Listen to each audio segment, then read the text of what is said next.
ಸಿದ್ದರಾಮಯ್ಯ ಅವರ ಸಂಪುಟದಲ್ಲಿ ಡಿಸಿಎಂ ಆಗಿ ಡಿಕೆ ಶಿವಕುಮಾರ್ ಅವರ ಒಬ್ಬರೇ ಇದ್ರು. ಈಗ ಡಿಕೆ ಶಿವಕುಮಾರ್ ಅವರ ಸಂಪುಟದಲ್ಲಿ 3 ಡಿಸಿಎಂ ಹುದ್ದೆಗೆ ಒತ್ತಡವನ್ನ ಹೇರ್ತಾ ಇದ್ದಾರೆ, ಹಾಕ್ತಾ ಇದ್ದಾರೆ. 3ರನ್ನ ಡಿಸಿಎಂ ಮಾಡಬೇಕು. ಸಿದ್ದರಾಮಯ್ಯ ಅವರು ಹೈಕಮಾಂಡ್ ಮುಂದೆ ಪಟ್ಟು ಹಿಡಿದಿದ್ದಾರಂತೆ, 3ರನ್ನ ಡಿಸಿಎಂ ಮಾಡಿ. ಮಗನಿಗೆ ಡಿಸಿಎಂ ಸ್ಥಾನ ಬೇಡ ಅಂತ ಹೇಳಿದಾರಂತೆ. ಡಿಸಿಎಂ ಬೇಡ, ಮಗನಿಗೆ ಸಚಿವ ಸ್ಥಾನ ಕೊಡಿ. ಪುತ್ರ ಯತೀಂದ್ರಗೆ ಸಚಿವ ಸ್ಥಾನ ನೀಡುವಂತೆ ಸಿದ್ದರಾಮಯ್ಯ ಅವರು ಮನವಿ ಮಾಡಿರೋದು.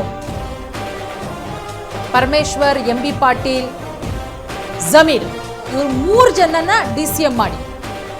ಸಿದ್ದರಾಮಯ್ಯ ಅವರು ಒತ್ತಡ ಹಾಕಿದ್ದಾರೆ. ಜಾತಿ ಸಮೀಕರಣದ ಕಾರಣ ಡಿಸಿಎಂ ಸ್ಥಾನ ಕೊಡಿ, ಅಂದ್ರೆ ಯಾವ ಜಾತಿಗೂ ಕೂಡ ಅನ್ಯಾಯ ಮಾಡಬಾರದು. ಸೊ ಬೆಂಬಲಿಗರ ಪರ ಹೈಕಮಾಂಡ್ನಲ್ಲಿ ಸಿದ್ದರಾಮಯ್ಯ ಬ್ಯಾಟಿಂಗ್ ಮಾಡಿದ್ದಾರೆ. 3 ಜನಕ್ಕೆ ಡಿಸಿಎಂ ಕೊಡಲೇಬೇಕು.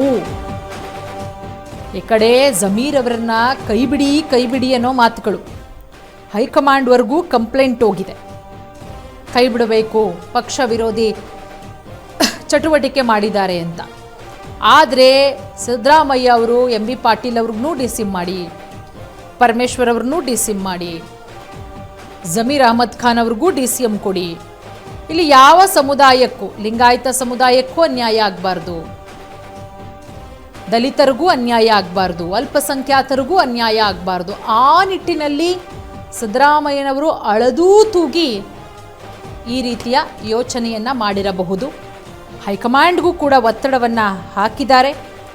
ಸೊ ನೋಡೋಣ ಹೈಕಮಾಂಡ್ ಅಲ್ಟಿಮೇಟ್ ಏನು ಮಾಡುತ್ತೆ ಅನ್ನೋದನ್ನು.